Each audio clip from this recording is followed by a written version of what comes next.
1.5.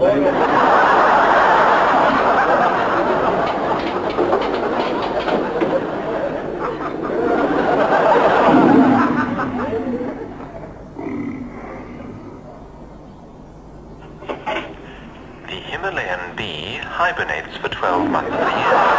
It is most usually found underground in the foothills of the Andes. The bee hunts in pears and other fruits for sustenance and has a somewhat savage nature. Unlike normal bees, it produces beef extract and is worshipped by a tribe of unbelievably stupid pygmies. Here. What? Can't you read? What? Do not feed. You're not allowed to eat within the precincts of the zoo, Dad. Oh, what's I do with my biscuits, Pete? Chuck them away. Give them to the animals. Sorry, Pete, I didn't know, Pete. Sorry about that.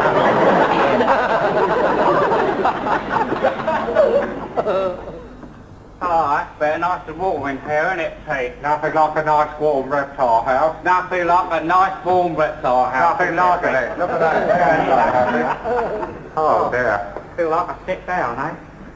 Oh, I'll tell you my special favourites in here, Dad.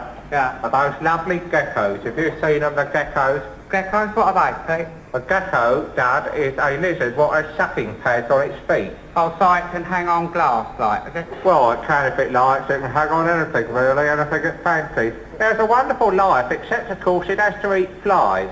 Flies? Did you know that? No, I didn't know that. Oh, yes, it has to eat flies, because, as you know, God created it. Yeah. Like he did everything else in his almighty wisdom. And all the animals have to eat each other to keep the population down. And the gecko got lumbered with flies. And, you know, it's all right when it's born. Its mother brings it up some flies all mashed up, daintily garnished with a daisy on top of it, so it can't know what it's eating.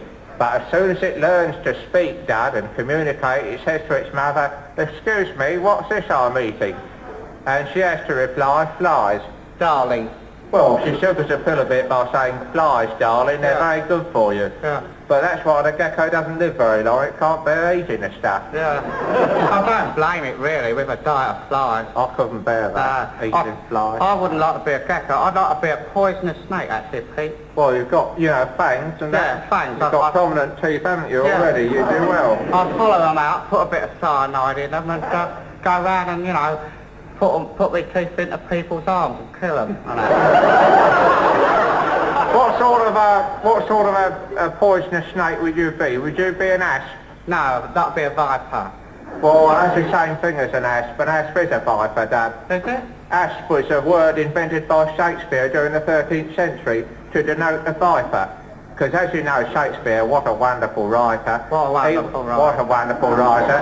He was doing this wonderful verse play about Cleopatra, how she got wrapped up in the carpet. Oh, that's right. She was on the needle in the carpet. That's right. And, Shakespeare had been writing this wonderful verse couplet to describe the scene when a snake comes rustling up her undies and begins to start biting into her busty substances. Into her busty substances. And he'd written this wonderful verse couplet, you see, but the only thing is he only had one syllable to describe the snake. Oh. So viper was too long for the scansion, so he invented the word asp, and a very good word. Wonderful. I suppose it's a sort of Shakespearean abbreviation for a stinging personality. Oh, ASP, yes, I suppose that's the reason. Yeah. Yeah. Now, I don't reckon it was an asp what stung Cleopatra in the chest. I bet it was a bra constrictor. What do you mean? It was an asp? A bra constrictor, Pete.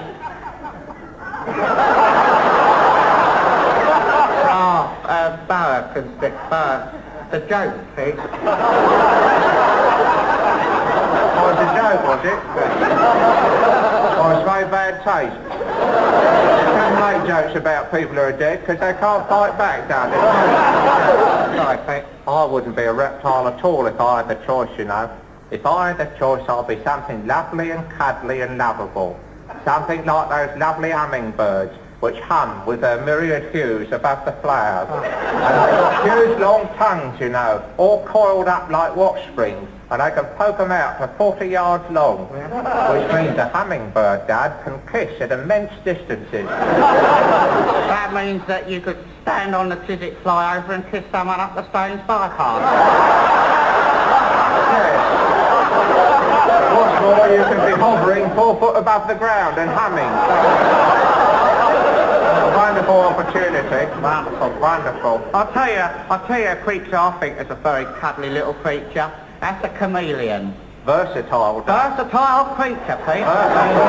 Wonderful. They're so adaptable. They can take on the shape and colour of anything they like. The colour or the hue can be taken on, Dad. Yeah. Do you remember Mr. Rigby? Yes. He nearly went to a wedding ceremony with one.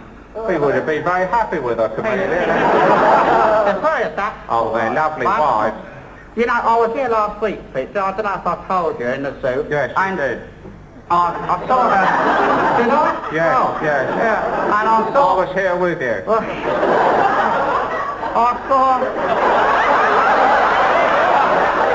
I saw this sign saying topical fish this way. I thought, great, you know, see a few topical fish, get a few up-to-the-minute comments on current affairs, you know. You thought you'd see some, you know, topical barbs about the situation in the world today? That's right, yeah. What did you see? What did I see? I go in there, there's a lot of fish floating about. And more timeless than topical. Nothing fish. topical there. Now, I'll tell you what you've done. What you've done, you've got into the tropical fish department. Oh, I see. That's tropical rather than topical, you see. And what has happened is, during the winter months, during the gales and the blustery weathers, sometimes some of the letters become dislodged, you see, because of the gales. And obviously the letter R has become dislodged in this case. I was talking to the keeper about it, actually, and he said that very often, during the winter months, his R's flew off. He found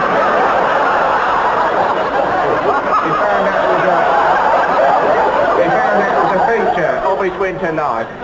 His R's blown off. Well, I think I've had enough of the reptile house. I've had quite enough. I'll tell you what, let's go on to the wonky house. No, that's an M. What's got blown upside down?